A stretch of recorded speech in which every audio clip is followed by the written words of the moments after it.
Welcome back, America. I'm Hugh Hewitt. Congressman Derrick Van Orden is a frequent guest here. He represents Wisconsin's 3rd Congressional District. And I'm normally here to talk with him about policy and politics, but today I want to talk to him about heroism.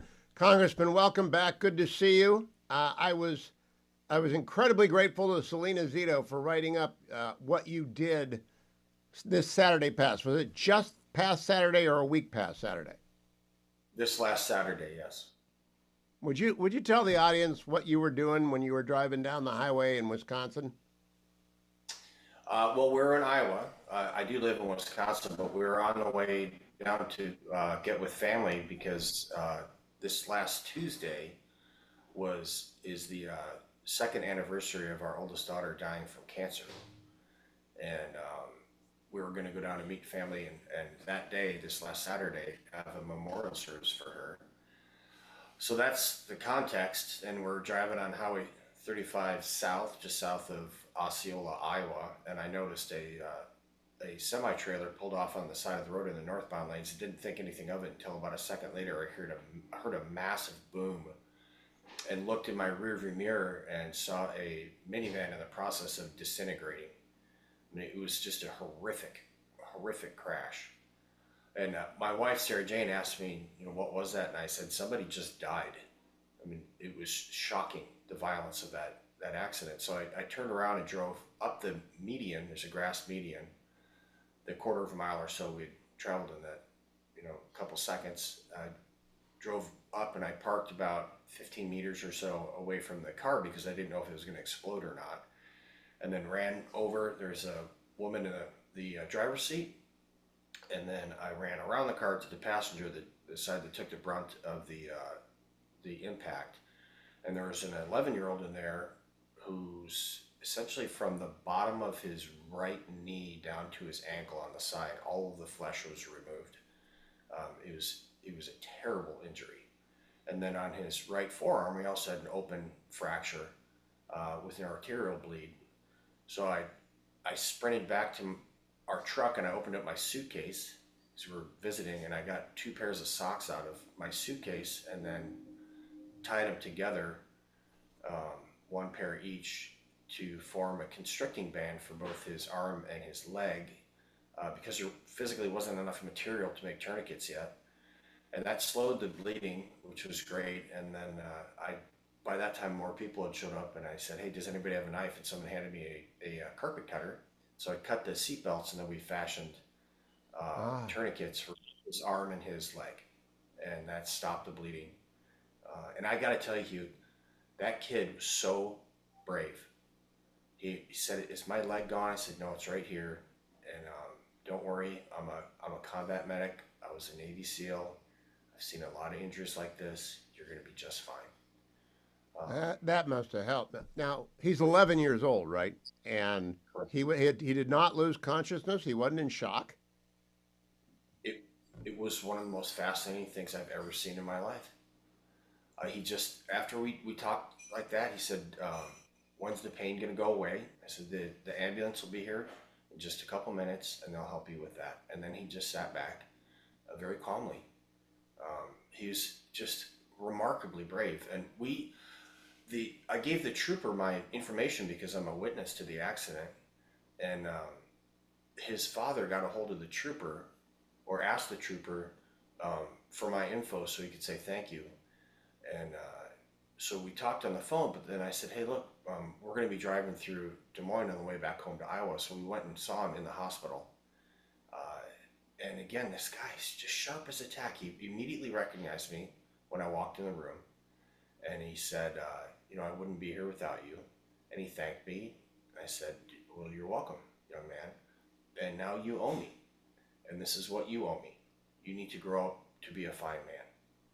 And you're one of the bravest people I've ever met in my life. And that's a factual statement. It's a remarkable story. I'm also, Selena reported, a bunch of other people, after you got things going and had help, a lot of people gathered to help you, and I'm glad you recognized them as fellow Good Samaritans. I'm trying to get this tourniquet on this guy's leg, and I hear, we got to start doing traffic control. And I turned around. The police weren't there yet. These are just average Midwesterners. So they went out there, they stopped traffic, they wound up blocking off the highway with their vehicles to protect us. A woman showed up, she said she's a medic, and I'm like, could you please look at the driver? And she took care of the driver.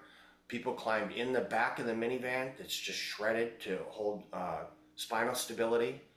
Um, when we had to move this young man who's pretty big, um, everybody gathered around because we had to push him up this embankment. I mean, it made me so proud to be an American, Hugh, because I've lived all around the world, and it was just amazing. Everybody just came together immediately, and they were flawless professionals. The EMTs were fantastic. The state troopers, the firefighters that showed up there, a game warden came by, and everyone just kind of did their own thing to make sure that we could get everything ready to get these people onto helicopters and get them to the hospital. It was amazing. And you know, After I I read call, that, sorry. my family had gathered last week, and not for a sad and somber occasion like you, remembering your daughter, but we were just together. And I told the story, and my Navy vet son said, "The only thing I keep in my car always is the tourniquet. It's the one thing I learned at survival school is always have tourniquets." And I don't know, would he have bled out if you hadn't been there, or would anyone else have been able to do this? Because I don't know how to do what you did. There's a there's a very high probability that he wouldn't be with us if we hadn't got those tourniquets on him.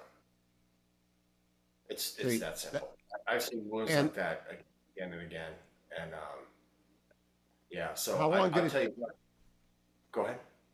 How long did it take you to figure out what you had to do?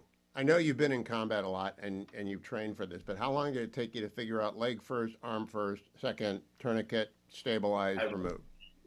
Right. I ran around and saw his leg was hanging out of the car. The door was gone. I don't even know where the door is. That's how violent this crash was. I looked at it and immediately said, okay, this is an issue.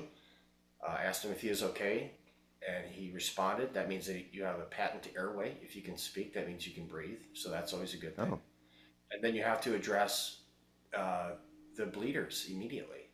And so the most obvious wound was the one on his lower leg, but you just need to take a second to look at things. And so then checking out his arm, I moved his hand a little bit, and that's where the major bleed was. So so the first thing, Congressman, that bleed. tell me one thing. When you're in a situation like that, are you a religious man, by the way? Yes, I am here. So you know your daughter's in heaven. Do you feel a special grace when something like that gives you the opportunity to exercise life-saving skills, having suffered such a loss? Well, I'll tell you, Hugh. I got to speak to the father. He was in the hospital, and I said, "Sir," and Sarah Jane was there also with me. I said, "We lost our daughter 2 years ago, and I'm very glad that you don't have to go through that experience." And it made me look at Sydney's passing in a much different way. That is yeah, from 2.5 hours ago. I got Derrick Van Orden popped up, and I wasn't prepared for him a little bit. You could see my earpiece. I just I hadn't really thought through what I was going to ask him, but you don't need to.